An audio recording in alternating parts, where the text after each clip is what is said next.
नमस्कार, मिशन ज्ञान से मैं आशुतोष राजस्थान सरकार और वेदांता के CSR इनिशिएटिव ई कक्षा में आपका स्वागत करता हूं। बच्चों, हम पढ़ रहे थे क्लास 12 का थर्ड चैप्टर विद्युत रसायन, और विद्युत रसायन की आज लास्ट क्लास है, जिसमें आज जानेंगे आप संक्षारण के बारे में। संक्षारण जिसे बोला जाता है इंग्लिश में क्या, कोरोजन।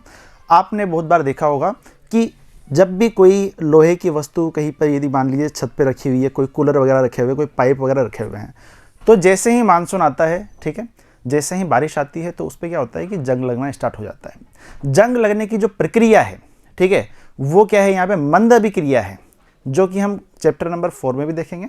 मंद अभिक्रिया क्या होती है, तीव्र अभिक्रिया क्या होती है। मंद अभिक्रिया से तात्पर्य ये है कि जो मंद अभिक्रियाएं होती है ना, उनमें क्या होता है भाई, उनमें यहाँ पे होने में थोड़ा टाइम लगता है, ठीक है।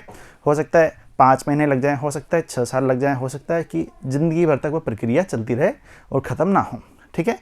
अब जैसे ही जंग लगा, तो उस समय क्या होता है, लोहा जो होता है, आयरन जो होता है, वो क्या होता है, खराब होने लग जाता है, ठीक है।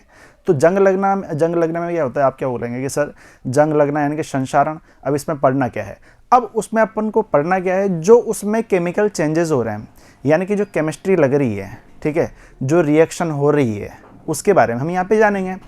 वैसे देखा जाए तो पूरा का पूरा यहाँ पे रटने का टॉपिक है, बट सिर्फ और सिर्फ एक चीज़ अपने को ध्यान रखनी है, जहाँ पे रिएक्शंस आएंगी, ठीक है, उनको किस तरह से समझना है, ठीक है।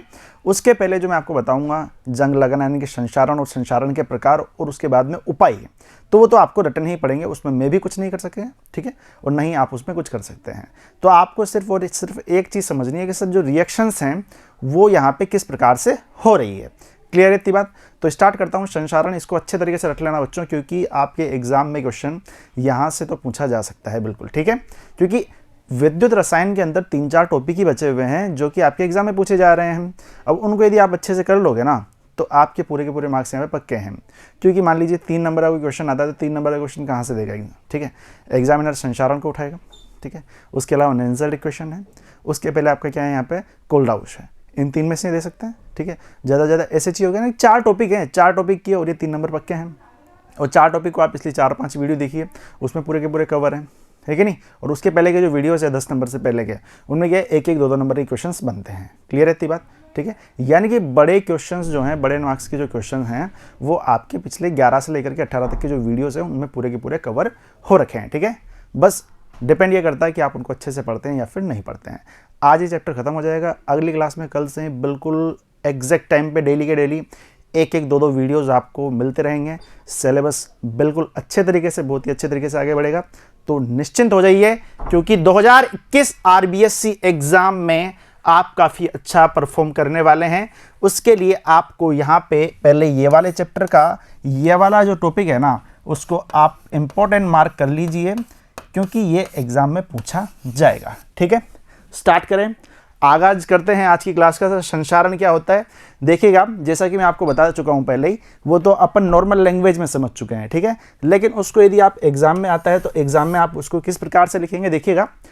जब धातुएं वायुमंडल के संपर्क में आती है, यानी कि जब भी कोई मेटल यानी कि धातु जो रहेगा, वो एटमॉस्फेयर यानी कि वायुमंडल क्या होता है पूरा का पूरा, उसके संपर्क में आता है, तो वहां पर क्या होता है कि वायुमंडल में क्या क्या होगा, तो आप बोलेंगे सर गैसें होती है, ठीक है, गैसेज होती है, उनके संपर्क में आएगा। तो जो वायुमंडल की गैसें और जो जलवाष्प रहेगा, जो वेपर रहेगा, ठीक है, धातुओं की सतह पर आक्रमण करता है। यानी कि मान लीजिए ये आपका कोई मेटल है, जितना हो सकता है उसको समझा देता हूँ, ठीक है, बाकी रटना तो है ही सही। ये कोई मेटल है, ठीक है, ये एटमॉस्फेयर, ऐसे करके थोड़ा पढ़ा करो, है ना। अब यहाँ पे क्या होगा, इस मेटल पर, जो ये वाली मेटल है, ठीक है, उस पर अटैक कौन कर रहा है भाई मेरे यहाँ पे, उस पर अटैक कौन करेगा, जो यहाँ से जलवाष्प वगैरह है, ठीक है, और यहाँ पे जो गैसेज है वो इस पर अटैक करेंगी, ठीक है, और इसको क्या करेगी, यहाँ पे थोड़ा सा ढीला कर देगी, यानी कि इसको क्या कर देगी, यहाँ पे थोड़ा सा खराब करने लग जाएगी, ठीक है। तो ध्यान से बातों को समझना, क्या बोलना चाह रहा हूँ मैं, ये बोलना चाह रहा हूँ, एवं कुछ अवांछित यौगिक जैसे कि धातु ऑक्साइड, कार्बोनेट, सल्फाइड, सल्फेट आदि बन जाते हैं। तो इनको किस तरह से, पहला धातु ऑक्साइड, ठीक है, दूसरा कार्बोनेट, ठीक है, तीसरा सल्फाइड, चौथा सल्फेट, ठीक है।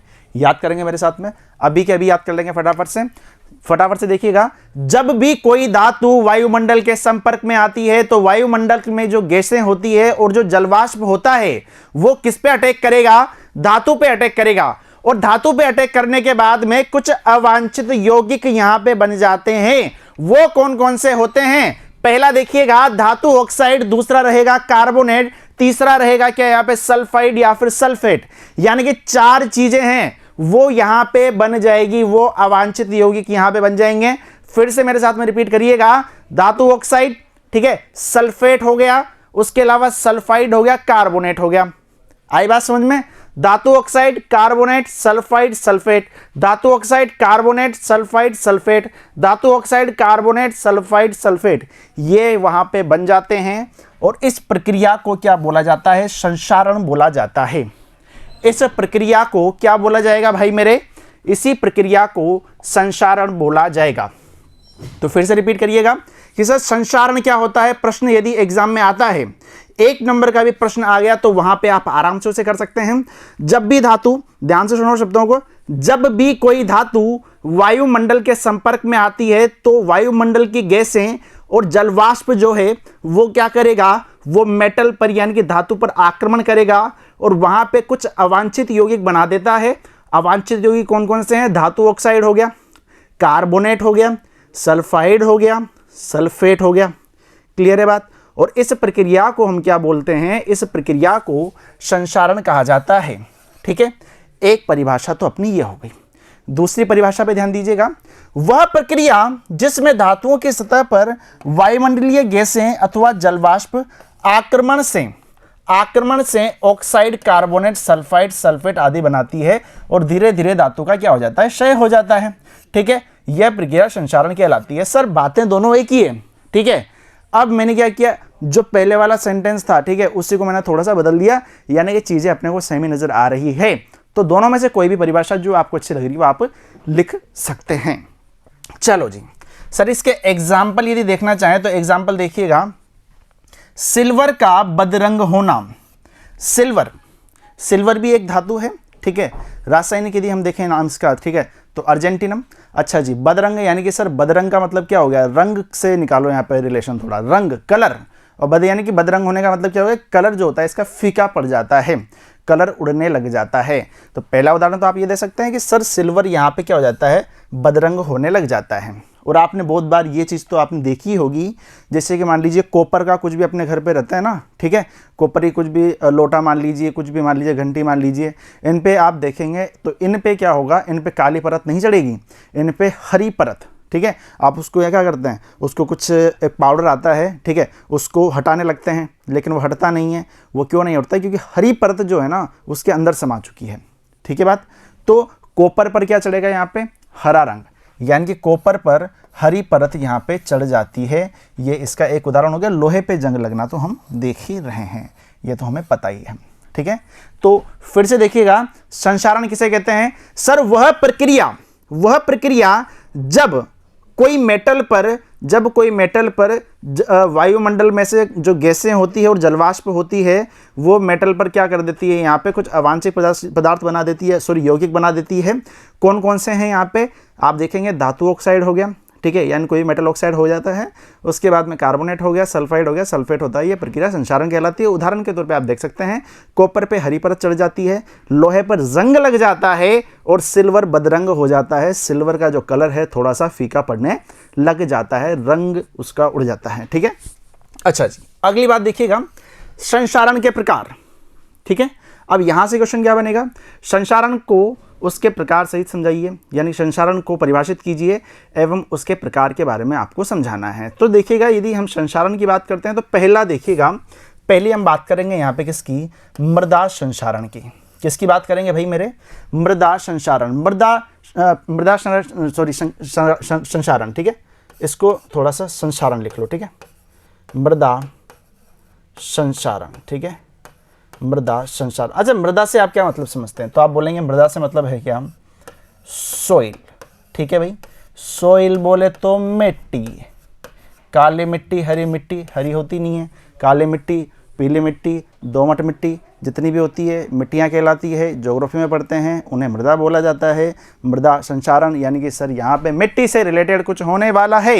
तो देखिएगा, मिट्टी से रिलेटेड मिट्टी कहाँ पे पाई जाती है? मिट्टी सर भूमि के अंदर पाई जाती है, भूमि में पाई जाती है। और भूमि में क्या बिछी रहती है? पाइपलाइंस बिछी रहती है। आपने देखा होगा कि आजकल बिजली की पाइपलाइंस भी जा रही है और भाई जो पानी की है वो पाइपलाइंस भी जाती है। देखते होंगे नगर पालिका, नगर निगम क्या करते हैं, बहुत सारी सड़कों पे गड्ढे खुदे हुए रहते हैं। आप रोड पे जा रहे हैं, गड्ढा खुदा हुआ है, ठीक है, नगर पालिका का, उसमें क्या होता है सर, पानी निकल रहा है। तो सर ये पानी कहाँ से निकल रहा है? भैया उसके अंदर पाइप है, वो लीक हो गया है, इसलिए वहाँ से पानी निकल रहा है। तो इसका मतलब क्या हो गया कि सर वो जो पाइप है किसके अंदर लगा हुआ है? भैया भूमि के अंदर लगा हुआ है। भूमि के अंदर यदि वो लगा हुआ है तो वहाँ पे एक संचारण होगा, कौन सा? मृदा संचारण। देखिएगा, अब यदि उसको मैं डिफाइन करना चाहूं तो क्या लिखूंगा? पाइपलाइंस, बिजली के तार आदि जो मृदा के नीचे दबे रहते हैं, इन सभी में होने वाले संचारण को हम क्या बोलते हैं? मृदा संचारण बोलते हैं। बहुत ही सिंपल है, बहुत ही आसान है, सिर्फ चीजों को पकड़ना है। आ रही बात समझ में? अब ऐसा नहीं है कि यार आपने बिल्कुल संचारण के पूरे नोट्स ले लिए, ठीक है, स्क्रीनशॉट ले लिया, आराम से लो, कोई दिक्कत नहीं है। लेकिन इनको आप कॉन्सेप्ट से समझोगे, कॉन्सेप्ट भी छोड़ो, आप तो सिर्फ इनके शब्दों को देखोगे। मृदा से क्या रिलेशन निकालोगे? भूमि, सर भूमि में क्या होता है? पाइपलाइंस होती है, बिजली के तार होते हैं, ठीक है, बिजली के तारों की पाइपलाइंस भी होती है, ठीक है, नगर निगम वगैरह में होती है। तो वहाँ पे आप क्या करोगे? वहाँ पे क्या देखते हो कि सर इनमें जो संचारण होगा वही क्या कहलाएगा? मृदा संचारण। ये लो, डेफिनेशन क्लियर है। कहाँ केमिस्ट्री लगा रहे हो? उसमें केमिस्ट्री लगाने की जरूरत ही नहीं है, ये तो सिंपल जो लैंग्वेज है आजकल की उसमें आप देख सकते हैं, ठीक है। अच्छा, अगली हम बात करते हैं सूक्ष्म जैविक संचारण। सूक्ष्म जैविक, सूक्ष्म मतलब क्या होता है भैया? माइक्रो, ठीक है। माइक्रो का मतलब क्या हो गया सर? बहुत ही छोटे। और बहुत ही छोटे क्या होते हैं? जीवाणु या विषाणु होते हैं, ठीक है। माइक्रो का मतलब क्या होता है सर? छोटे, ठीक है। और छोटे क्या होते हैं? जीवाणु होते हैं, विषाणु होते हैं। विषाणु को अलग कर दो, जीवाणु को पकड़ो सिर्फ, ठीक है। तो देखिएगा, सूक्ष्म जीवाणुओं की उपापचयी सक्रियता, ठीक है, उपापचयी सक्रियता के कारण जब पदार्थों में संचारण होता है तो इस प्रकार के संचारण को सूक्ष्म जैविक संचारण कहते हैं। सर उपापचयी समझ में नहीं आ रहा, ठीक है, तो ये लो हटा दो, कोई दिक्कत नहीं है, इसको भी हटा दो। आप तो सिर्फ इतना याद रख लो, एग्जाम में इतना लिख दोगे सर, सूक्ष्म जीवाणुओं के कारण जब पदार्थों में संचारण होता है, इस प्रक्रिया को हम संचारण, इस प्रकार की प्रक्रिया को हम क्या बोलते हैं? यहाँ पे इस संचारण को क्या बोलते हैं? हम सूक्ष्म जैविक संचारण बोलते हैं। ये लो भाई, कहाँ पे रट रहे हो? सीधी की सीधी बातें समझ में आ रही है? यानी कि सिर्फ शब्द को पकड़ा है और शब्द से पकड़ के हमने यहाँ पे पूरी परिभाषा यहाँ पे बना ली है, ठीक है। चलो जी, अगली हम बात करते हैं यहाँ पे विदरिका संचारण। क्या बोला मैंने? विदरिका संचारण। अच्छा, विदरिका देखना, पहले इसको पढ़ो ध्यान से। यह आमतौर से होने वाला स्थानीय संचारण है, ठीक है भैया, स्थानीय संचारण है और सामान्यतः धूल से, पेंट के बाद दरार पड़ने से और बार बार जल गिरने से उत्पन्न होता है। आपने देखा होगा यार, जैसे ही मान लीजिए कोई घर बना हुआ है, उस घर में अब बारिश का जैसे समय आया, ठीक है, तो आपको पता है दीवार क्या होने लग जाती है? दीवार पे थोड़ा सा सीम जाती है, ठीक है, पानी बिल्कुल उधर पानी आ रहा है। मान लीजिए आपके घर के पीछे कोई और घर बना रहा है, ठीक है, तो आपके घर की जो पीछे वाली दीवार है उसकी दीवार से अटैच होगी। अब वो अपने घर पे भी तराई भी तो करेगा ना, ठीक है, उनको पानी भी तो पिलाएगा ईंटों को। और जैसे ही किया तो पानी क्या करता है? इधर आने लग जाता है, ठीक है, और क्या होता है? दीवारें जो होती है ना, उन पर दरारें पड़ने लग जाती है। आई बात समझ में? जो पेंट होता है, जो दीवाली पे काफ़ी अच्छे तरीके से आपके घर वाले बोलते हैं कि नहीं काम नहीं कर रहे हो तो पेंट करो, ठीक है, घर में पुताई करो, तो वो वाला जो आपका बिल्कुल शिद्दत से किया हुआ जो पेंट है ना, वो हटने लग जाता है। तो आप बोलेंगे सर यहाँ पे तो संचारण हो रहा है, सर कौन सा संचारण है यहाँ पे? सर यहाँ पे भैया विदरिका संचारण होगा, ठीक है, जो आपको यहाँ पे क्या करेगा भैया? केमिस्ट्री में काम आएगा। आप मम्मी को बोलिएगा कि यहाँ पे विदरिका संचारण होगा, ठीक है, पीछे यहाँ पे किसी को घर मत बनाने दो। क्लियर है इतनी बात? तो विदरिका संचारण में क्या हुआ? सीधा सीधा यहाँ पे चीज़ों को पकड़ा करो, ऑटोमेटिक डेफिनेशन आप बना लोगे। ध्यान से देखिएगा, यह आमतौर से होने वाला स्थानीय संचारण है और सामान्यतः धूल से, पेंट के बाद दरार पड़ने से, बार बार जल के गिरने से उत्पन्न हो जाता है। अगला संचारण देखने वाले हैं गैल्वेनिक संचारण, ठीक है जी। गैल्वेनिक संचारण की यदि हम बात करते हैं तो गैल्वेनिक सेल आपके दिमाग में आता है, आएगा, बिल्कुल विद्युत रसायन पढ़ रहे हैं तो आएगा ही आएगा। तो गैल्वेनिक संचारण में आपको पता है जिंक होता है, ठीक है, और कॉपर भी हमने देखा है। तो इन दोनों चीजों को देखो बस, ठीक है, जिंक और कॉपर। सबसे सामान्य श्रेणी का संचारण गैल्वेनिक संचारण है जब दो धातुएं, कौन सी? जिंक और कॉपर, विद्युत रासायनिक रूप से जोड़ी जाती है, तब किसी विद्युत अपघट्य कोई सा भी हो सकता है, ठीक है, अपन लेते हैं ना वहाँ पे विद्युत अपघट्य कोई सा भी हो सकता है, की उपस्थिति में जो धातु विद्युत रासायनिक श्रेणी में ऊपर होती है। विद्युत रासायनिक श्रेणी में वीडियो नंबर 15 में पढ़ा चुका हूँ, ठीक है। तो वो पूरी की पूरी रटनी पड़ेगी, उसका जो वहाँ पे काम आएगा, आपके जो न्यूमेरिकल्स होते हैं उनमें उसका यूज़ किया जाएगा, ठीक है। तो यहाँ पे हमने क्या बोला कि जब दो धातुएं जिंक हो गई, कॉपर हो गई, ठीक है, विद्युत रासायनिक रूप से जोड़ी जाती है, तब किसी विद्युत अपघट्य की उपस्थिति में जो धातु विद्युत रासायनिक श्रेणी में ऊपर की साइड पे आ रही है, मान लो ये यहाँ पे रासायनिक श्रेणी है, ये इस तरह से चल रही है, तो जो ऊपर आ रही है यानी कि ये वाली, ठीक है, तो जो रासायनिक श्रेणी में ऊपर होती है उसका संचारण हो जाता है, और इस प्रकार के संचारण को गैल्वेनिक संचारण कहते हैं। कितना ईजी है, कितना आसान है, बोलो भाई, कितना ईजी है, कितना आसान है। सामान्यतः क्या होता है कि जिंक और कॉपर जो है रासायनिक रूप से, यहाँ विद्युत रासायनिक रूप से जोड़े जाते हैं। विद्युत अपघट्य जो होता है, ठीक है, विद्युत अपघट्य जो होता है उसकी उपस्थिति में जो यहाँ पे विद्युत रासायनिक सीरीज में श्रेणी में ऊपर आएगा उसका संचारण होगा। यानी कि सर विद्युत रासायनिक श्रेणी में जो ऊपर वाला जो यहाँ पर है उसका संचारण होने लग जाएगा, उसे ही हम क्या बोलेंगे, यहाँ पे गैल्वेनिक संचारण बोलेंगे, ठीक है जी। क्लियर है इतनी बात, बढ़े आगे। तो अब तक आप क्या देख चुके हैं, यहाँ पे अब तक आप देख चुके हैं कि सर संचारण क्या होता है, उसके उदाहरण क्या क्या हैं। उसके बाद में आप प्रकार जान चुके हैं। पहला हमने पढ़ा है यहाँ पे क्या, मृदा वाला, दूसरा सूक्ष्म जैविक वाला, तीसरा विदरिका वाला, और चौथा यहाँ पे गैल्वेनिक संचारण। 4 लिख दो, काम बन गया, ठीक है जी। अब बढ़ते हैं, थोड़ा सा कहानी को आगे लेकर के चलते हैं। इसके कारक, ठीक है, इसके कारक यानी कि ये यहाँ पे किस किस से प्रभावित होगा, कारक तो आप अच्छे तरीके से यहाँ पे समझ सकते हैं, ठीक है। तो देखिएगा संचारण के सहायक होने वाले कारक, तो देखिएगा सबसे पहले वाला देखना, अशुद्धियों की उपस्थिति में धातुएं सेल बना देती है, बिल्कुल सही बात है, ठीक है। फलस्वरूप संचारण तीव्र गति से होता है, बिल्कुल सही बात है। शुद्ध आयरन में जंग नहीं लगती, जबकि अशुद्ध आयरन में तीव्रता से जंग लगती है, ये इंपॉर्टेंट है, ठीक है। शुद्ध आयरन जो होगा वहां पे जंग नहीं लगेगी, लेकिन यदि उसमें कोई उपस्थिति है यहाँ पे किसी अशुद्धि की, वहां पे कोई अशुद्धि यदि आ रही है, उसकी उपस्थिति है, तो वहां पे जंग लगना स्टार्ट हो जाएगा। यानी कि ये हमारा पहला कारक हो गया कि सर जब भी किसी भी आयरन में हम यहाँ पे अशुद्धियाँ देखते हैं तो उसमें जंग यहाँ पे जल्दी लगता है। यानी कि जैसे ही अशुद्धियाँ बढ़ेगी, जंग की जो तीव्रता है वो यहाँ पे तेज हो जाएगी, जंग लगने की जो तीव्रता है वो क्या हो जाएगी, तेज हो जाएगी, ठीक है। अगली हम बात करेंगे यहाँ पे किसकी, विद्युत अपघट्य की। तो इसको समझना, विद्युत अपघट्यों की उपस्थिति से भी संचारण की प्रक्रिया तीव्र होती है, अर्थात शुद्ध जल की अपेक्षा नमकीन पानी में आयरन शीघ्रता से संचारित होता है। ये तो आप पहले ही पढ़ चुके हैं। मान लीजिए कि 2 पात्र हैं, पात्र इधर बना देते हैं, पात्र ये वाला है, पात्र ये वाला है, इसमें आपका प्योर वाटर भरा हुआ है, प्योर जल भरा हुआ है, लेकिन इसमें जल तो है ही है, लेकिन ये जल जो है वो कौन सा है, वो नमकीन का है। तो आप बोलेंगे सर नमकीन का मतलब ये तो नहीं है कि इसमें अपन यहाँ पे नमकीन डाल रहे हैं, आलू भुजिया डाल रहे हैं, नहीं, इसका मतलब ये बिल्कुल भी नहीं है। नमकीन का मतलब है यहाँ पे भैया क्या, कि जो यहाँ पे अशुद्धियाँ रहेगी, यानी कि कुछ भी यहाँ पे नमकीन पानी जो रहेगा, ठीक है, उसमें मान लीजिए कि आपने NaCl वगैरह डाल दिया, ठीक है, तो नमकीन बन जाएगा पानी। आ रही है बात समझ में? उसका मतलब ये होता है, उसका मतलब ये नहीं है कि आप यार डिब्बे में पानी डाल करके उसमें नमकीन डालने लग जाओगे, सर इसमें जंग लगाओ, नहीं, ऐसा बिल्कुल नहीं है, ठीक है।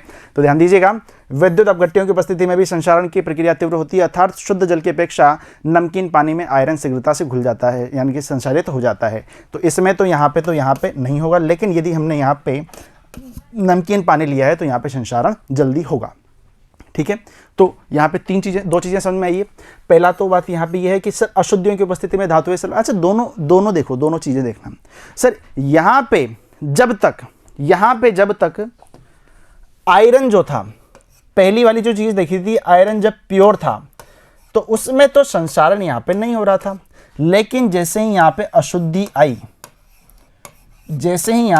अशुद्धि आई तो संचारण हो गया। दूसरी बात, वाटर प्योर था भैया, नहीं हो रहा था, जैसे ही यहाँ पे नमकीन बना या फिर अशुद्धियाँ डाली तो ये यहाँ पे हो गया। यानी कि सर फैक्टर कौन से अफेक्ट कर रहे हैं यहाँ पे जो कारक है वो कौन से प्रभावित कर रहे हैं, वो अशुद्धियाँ ही तो प्रभावित कर रही है। प्योर जब तक आयरन है तब तक नहीं होगा, प्योर यदि जल है तो नहीं होगा, लेकिन उसमें जैसे अशुद्धियाँ आ गई है तो वहाँ पे क्या होगा भैया, संक्षारण तीव्र हो जाएगा। क्लियर है बात, बढ़े आगे, ठीक है। काफ़ी आराम से आगे बढ़ रहा हूँ, ठीक है, काफ़ी इजीली आगे हम बढ़ रहे हैं हर चीज़ों को समझते हुए। अगली चीज़ देख लो यहाँ पे, यदि धातु की सतह पर स्ट्रेंस उपस्थित होता है, स्ट्रेंस उपस्थित होता है तो संक्षारण उस सतह पर शीघ्रता से हो जाता है। यही कारण है कि डिब्बों के किनारे जल्दी टूट जाते हैं। एग्जाम में क्वेश्चन आ सकता है, एग्जाम में क्वेश्चन आ सकता है। कारण स्पष्ट कीजिए कि जितने भी डिब्बे होते हैं, मान लीजिए कोई पीपा आपके घर में रखा हुआ है, ठीक है, तो उसमें वो क्या करेगा, वो पेंदे से नहीं जाएगा, वो साइड से नहीं जाएगा, वो टूटेगा कहाँ से, जहाँ पे उसका किनारा होगा, ठीक है, जहाँ पे उसकी एज होगी। यानी कि कारण स्पष्ट कीजिए कि डिब्बों के किनारे जल्दी टूट जाते हैं। तो आपका एग्जाम में आंसर क्या होना चाहिए, यदि धातु की सतह पर स्ट्रेंस उपस्थित होगा, ठीक है, तो संक्षारण उस सतह पर शीघ्रता से होता है। यही कारण है कि डिब्बों के किनारे जल्दी टूट जाते हैं, क्योंकि वहां पे संक्षारण होता है। संक्षारण क्या करता है, आपको पता है, धातु का क्षय करेगा। जैसे ही धातु का क्षय किया तो धातु कमजोर हो गई, और जो कमजोर है वो तो भैया टूटता ही है, दुनिया का नियम है, ठीक है। जो कमजोर होगा वो टूटेगा, जो मजबूत है वो नहीं टूटेगा, ठीक है। तो अगली चीज यहां पर अब ध्यान से देखो, संक्षारण की प्रक्रिया वायु तथा नमी की उपस्थिति में तेजी से होती है। ये फिर भी मतलब जितनी भी यहाँ पे हम फैक्टर्स जो पढ़ रहे हैं ना, उनमें कुछ ना कुछ अशुद्धियाँ यहाँ पे आ रही है, अशुद्धियाँ नहीं आ रही है, तो यहाँ पे कुछ एक्स्ट्रा चीज़ें आ रही है, बाहर से आ रहा है, ऐसा समझो। ये कोई प्योर चीज़ है, ठीक है, बाहर से कुछ ना कुछ आ रहा है, कभी वायु आ रही है, कभी अशुद्धियाँ डाल रहे हैं, कभी नमकीन डाल रहे हैं, ठीक है, कुछ ना कुछ यहाँ पे डाल ही रहे हैं, तब जाकर के संक्षारण यहाँ पे हो रहा है, कोरोजन वहाँ पे हो रहा है, ठीक है। तो वायु में CO2 तथा SO2 की उपस्थिति के कारण संक्षारण बहुत तीव्र गति से होता है। यानी कि दो चीजें हैं, ध्यान देना, CO2 और SO2। वायु में CO2 और SO2 की उपस्थिति के कारण संक्षारण बहुत तीव्र गति से होता है, जिससे आयरन में नम वायु में जंग बहुत आसानी से लग जाता है, जबकि शुष्क वायु तथा निर्वात में लोहे में जंग नहीं लगता। यानी कि लोहे पे जंग जब ही लगेगा जब नम वायु की उपस्थिति में यहाँ पे आयरन होगा। लेकिन यदि आयरन यहाँ पे शुष्क वायु या फिर निर्वात में है तो वहाँ पे लोहे पे जंग नहीं लगेगा, ठीक है। फिर से बाहर से ये चीज़ें, यानी कि जो चीज़ें यहाँ पर हम आराम से देख सकते हैं ना, उनको रटने की बिल्कुल भी जरूरत नहीं है, सीधा सीधा यहाँ पे शब्दों को पकड़ते रहो, ठीक है भाई, क्लियर है। बढ़ जाएं आगे। अब देखिएगा, अब यहाँ पे संक्षारण का जो केमिकल यहाँ पे केमिकल थ्योरी ऑफ कोरोजन है उसके बारे में जानते हैं। अब तक तो आप जो नॉर्मल घर की बातें हैं उनको करते आए हैं। अब यहाँ पे अब केमिस्ट्री में ये किस प्रकार से हो रहा है उसको हम देखेंगे। यहाँ पे केमिकल थ्योरी इसकी क्या बोलती है कि भैया क्यों हो रहा है, ठीक है। अब केमिस्ट्री के अंदर हम घुस रहे हैं, क्लियर है इतनी बात, ठीक है। अब तक की जो बातें थी ना वो तो आप आम जिंदगी में देख सकते हैं, है ना। ये लो जी, लोहे पर जंग लगने के उदाहरण द्वारा इस संक्षारण के विद्युत रासायनिक सिद्धांत को समझ सकते हैं। बिल्कुल समझेंगे, ठीक है। यानी कि जो विद्युत रासायनिक सिद्धांत है उसमें हम यहाँ पे उदाहरण कौन सा लेने वाले हैं, लोहे पे जंग लगना।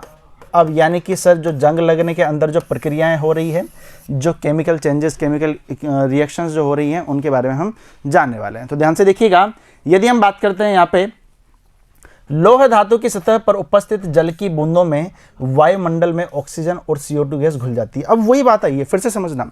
जैसे कि मान लीजिए कोई ये लोहे की धातु है, ठीक है, इसके ऊपर क्या हुआ, यहाँ पे इसके ऊपर क्या हुआ, जल की बूंदें हैं, ये लो टिप टिप बरसा पानी वाली,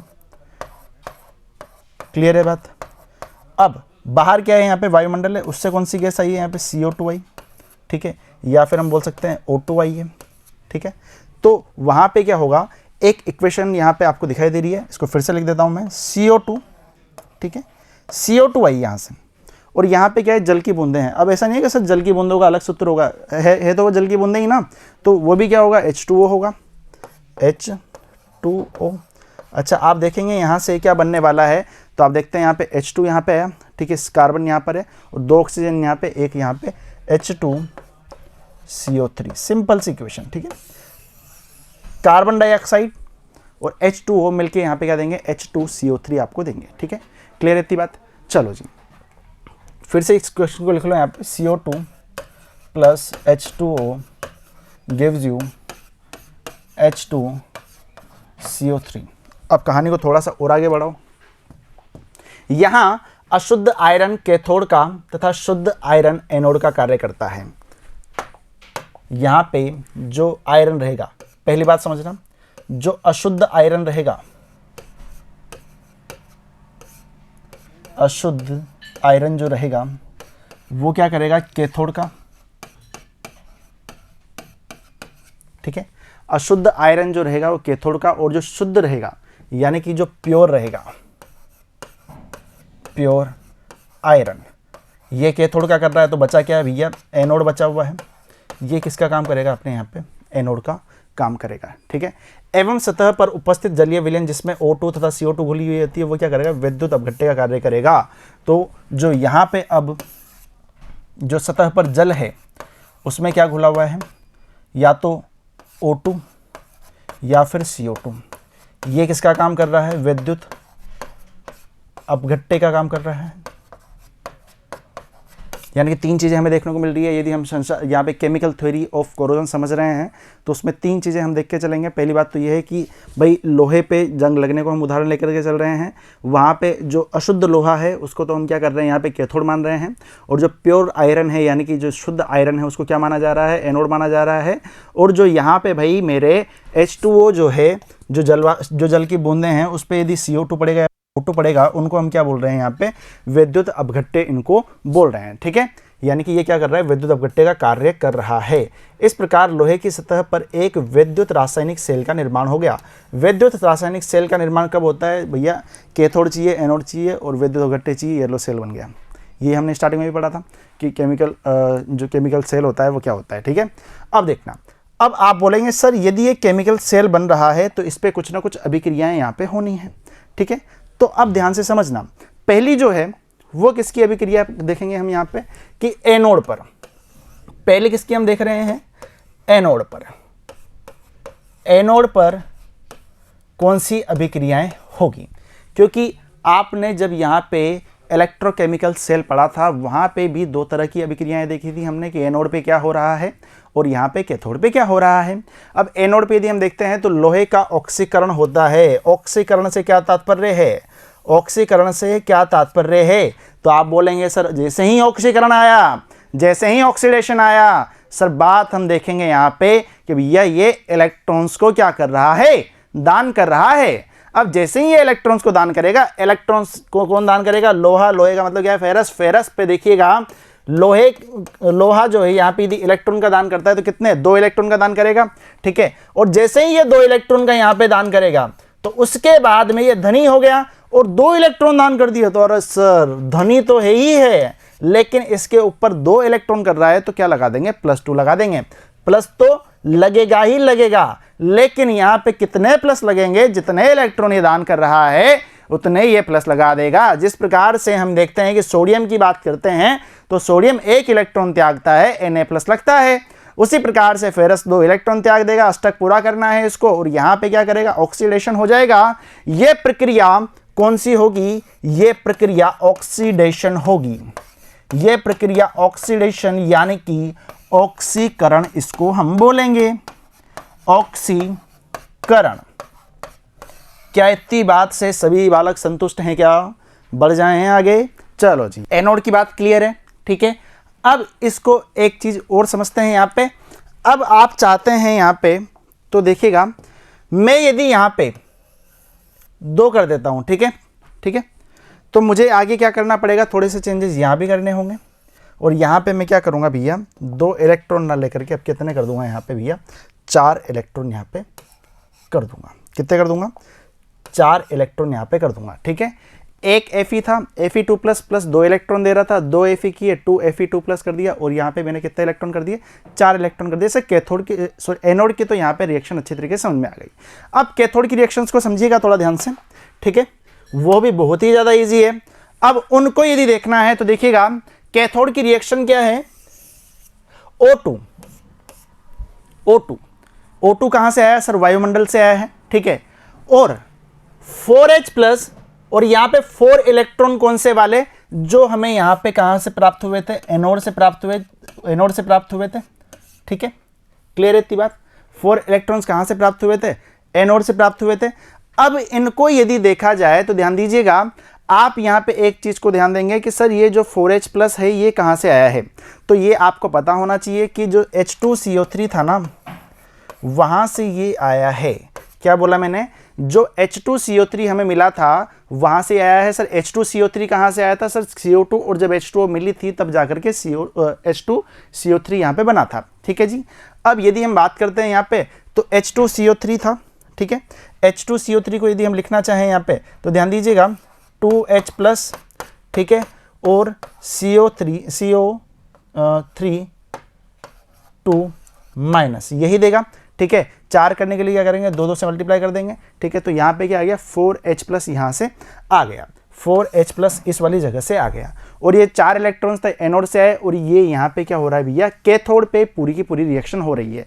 आपको अब एक बात पता है कि सर यहाँ पे 4 H प्लस हैं, 4 इलेक्ट्रॉन माइनस हैं, तो प्लस माइनस का तो खेल ही खत्म है, यहाँ पे तो कोई दिक्कत वाली बात ही नहीं है। और जो हमारे पास में यहाँ फाइनली बनने वाला है वो क्या बनेगा? 2 मोल H2O यानी कि पानी बन जाएगा। क्या इतनी बात क्लियर है? कोई दिक्कत? यहाँ पे बैलेंस करके देख लो, प्लस से माइनस तो हटा दो, इलेक्ट्रॉन्स तो खत्म हो गए। अच्छा, कितने यहाँ पर हैं? तो आप बोलेंगे सर 4 हाइड्रोजन है, तो 4 हाइड्रोजन दिखाई दे रहे होंगे। सर ऑक्सीजन 2 हैं, तो 2 ऑक्सीजन वहाँ भी दिखाई दे रहे हैं, 2 ऑक्सीजन यहाँ भी दिखाई दे रहे हैं। अब दोनों रिएक्शंस को मैं एक साथ लिख रहा हूँ, यहाँ पे ध्यान देना। एनोड पे जो रिएक्शन हुई थी, एनोड पे जो रिएक्शन हुई थी वो कौन सी थी? तो आप बोलेंगे सर एनोड पे जो यहाँ पे Fe था, यानी कि जो फेरस था, उसने क्या किया था? इलेक्ट्रॉन को त्यागा था, और उसके बाद में क्या हुआ था भैया? 2Fe2 प्लस बना था, ठीक है। 4 इलेक्ट्रॉन त्याग दिए थे। अब जो कैथोड वाली रिएक्शन है उस पर हुआ क्या है? कैथोड वाली रिएक्शन पे हुआ क्या है? ध्यान दीजिएगा, कैथोड वाली रिएक्शन पे O2 plus 4H plus 4 electrons, ठीक है, 2H2O दे रहे हैं। अब इसको यदि मैं यहाँ पे सेल रिएक्शन के रूप में कंबाइंड फॉर्म में लिखना चाहूँ तो किस प्रकार से लिखूंगा? दोनों रिएक्शन को मैं जोड़ दूंगा। आपको पता है सर 4 इलेक्ट्रॉन इधर, 4 इलेक्ट्रॉन इधर, खत्म हो गए, काट सकते हैं इधर। अच्छा, इधर क्या बचा हुआ है सर? ट्वाइस Fe बना हुआ है। अच्छा, यहाँ पे क्या आया? O2 आया, यहाँ पे क्या आया? 4H आया। अच्छा, 2Fe2 प्लस कहाँ से आया? यहाँ से आया, और यहाँ से क्या बचा हुआ है? 2H2O बना हुआ है। क्या इतनी बात क्लियर है? यानी कि एनोड और कैथोड की रिएक्शन को मैंने ऐड किया है, 4 इलेक्ट्रॉन यहाँ पे खत्म हुए हैं। उसके बाद में देखिएगा, अब यहाँ पे, यहाँ से मुझे क्या उठाना है? यहाँ से मुझे क्या उठाना है? इसको Fe2 प्लस वाला, ठीक है। क्या बोला मैंने यहाँ पे? Fe2 plus. हमें सिर्फ इससे मतलब है, 2Fe2 प्लस उठाया, यानी कि इसको कर सकते हैं 4 से, देखता हूँ मैं, 4 उठा लिए इसके। अच्छा जी, अब उसके बाद में ये किससे जाकर के मिलेगा? O2 से, ठीक है। और यहाँ पे क्या था? पानी था, 4 मोल, ठीक है। अब यदि इस रिएक्शन को मैं देखूं तो इसको बैलेंस करने के बाद में आप देखेंगे कि इधर क्या होगा? ट्वाइस Fe2O3 होगा, और यहाँ पे क्या होगा? 8H प्लस होगा। क्लियर है इतनी बात? ये वाली जो इक्वेशन होगी ना, ये हमारी फाइनल इक्वेशन होगी, फाइनल रिएक्शन होगी। अब हमें तो यहाँ पे किससे मतलब था? जंग से मतलब था। हमें किससे मतलब था? जंग लगने से मतलब था। तो सर जंग का जो फॉर्मूला है वो कहाँ से निकलेगा? तो आपको पता है कि सर यहाँ पे बन क्या रहा है? लास्ट में Fe2O3 बन रहा है। अब जो ये Fe2O3 है ना, ठीक है, वो क्या करेगा? X मोल H2O के साथ में भी क्रिया करता है। तो आपको एक फाइनल यहाँ पे एक फॉर्मूला नजर आता है जो कि आप बहुत बार देख चुके हैं, Fe2O3.XH2O, और ये क्या है? जंग लगने का ये फॉर्मूला है, जंग लगने का ये रासायनिक सूत्र है। क्लियर है इतनी बात? तो चीज़ों को स्टार्टिंग से समझो। पहले हमने क्या किया है? एनोड पर अभिक्रिया कराई है। उसमें क्या हुआ है? 2 इलेक्ट्रॉन को यहाँ पे त्यागा गया है। 2 इलेक्ट्रॉन्स को जैसे ही त्यागा गया है तो उसके बाद में क्या बना है? Fe2 प्लस बना है, ठीक है जी, क्लियर है बात। उसके बाद में कैथोड पे देखा तो O2 plus 4H plus 4 electron क्या बना दिया भैया? 2H2O बना दिया। अब ये 2H2O आगे काम आएगा, कहाँ पे काम आएगा? ये वाली रिएक्शन है, यहाँ पे ये काम आ रहा है। अच्छा जी, अब यहाँ पे यदि मैंने देखा तो सेल रिएक्शन मुझे क्या मिली? एनोड और कैथोड को मैंने जोड़ दिया। एनोड कैथोड को जोड़ने के बाद में सेल रिएक्शन मिली, ठीक है। उसके बाद में जंग का फॉर्मूला है मुझे यहाँ से मिल गया, ठीक है, यहाँ से प्राप्त हो गया। अब इसका आप डायग्राम देखना चाहो तो डायग्राम आप इस तरह से यहाँ पे देख सकते हैं, ठीक है। ये पूरी चीज़ मैं आपको पढ़ा चुका हूँ, ठीक है। डायग्राम आए तो फाइनली हमारा जो यहाँ पे था वो उद्देश्य क्या था? यहाँ पे जंग को प्राप्त करना, ठीक है। क्लियर है इतनी बात? ठीक है, बढ़े आगे, कोई दिक्कत कोई समस्या यहाँ तक नहीं है। अब बात आती है कि सर यहाँ पे आपने जंग तो लगा दिया, अब इसको हम किस प्रकार से बचाएं, इन संचारण से रोकने के जो उपाय हैं उनको भी हम यहाँ पे डिस्कस कर लेते हैं। ठीक है जी। तो देखिएगा, यदि हम बात करते हैं यहाँ पे तो अवरोधक रक्षा, यह जंग से लगने वाले, ये जंग से बचाने के लिए सबसे सरलतम विधि है। इस विधि में कुछ भी नहीं करते, लोहे की जो सतह है उस लोहे की सतह का वायुमंडलीय नमी, ऑक्सीजन और CO2 से संपर्क नहीं होने देते हैं। यानी कि इस विधि में हम क्या करेंगे कि ये बताओ मुझे कि जंग जो लग रहा था वो किसकी वजह से लग रहा था। आप बोलेंगे सर नमी की वजह से, CO2 की वजह से, O2 की वजह से। ठीक है। अब यदि आप इनके उपस्थिति में यानी कि इनके संपर्क में यदि लोहे को लाओगे ही नहीं तो जंग कैसे लगेगा। ठीक है। तो लोहे की सतह पर या आप क्या कर सकते हो, पेंट कर सकते हो, एक पेंट आता है, ठीक है, उसको भी कर सकते हो। जैसे कि आपने देखा होगा दिवाली वगैरह पे हम क्या करते हैं, जब भी पेंट वगैरह करते हैं तो उसके पहले क्या करते हैं, वहाँ पे एक अलग से पेंट किया जाता है, उसके बाद में ओरिजिनल पेंट किया जाता है, ताकि वहाँ पे पपड़ी नहीं हो, ठीक है, संक्षारण नहीं हो, कोरोजन ना हो, जंग ना लगे। क्लियर है। लोहे की सतह पर तेल या ग्रीस लगाकर या फिर उसकी पतली फिल्म लगाकर भी इसको हम संरक्षित कर सकते हैं। ठीक है। विद्युत लेपन द्वारा आयरन के पृष्ठ पर संचारित न होने वाली किसी धातु जैसे कि निकल, क्रोमियम, कॉपर आदि का लेपन हम कर सकते हैं। Fe2O3 आयरन फॉस्फेट अथवा अन्य रसायनों का लेपन आयरन पृष्ठ पर हम यहाँ पे कर सकते हैं। यानी जितनी भी चीज़ें उनमें क्या हो रहा है, डेंटिंग पेंटिंग हो रही है ना। जो भी हम यहाँ पे ओरिजिनल कलर लगाते हैं ना, उसके पहले कुछ एक यहाँ पे नाम दिए हुए हैं, उनको आप ध्यान रख लीजिए। कॉपर हो गया, निकल हो गया, क्रोमियम हो गया, ठीक है, उसके बाद में आयरन फॉस्फेट हो गया, Fe2O3 हो गया, इन सब का हम यहाँ पे क्या कर देते हैं, लेपन कर देते हैं।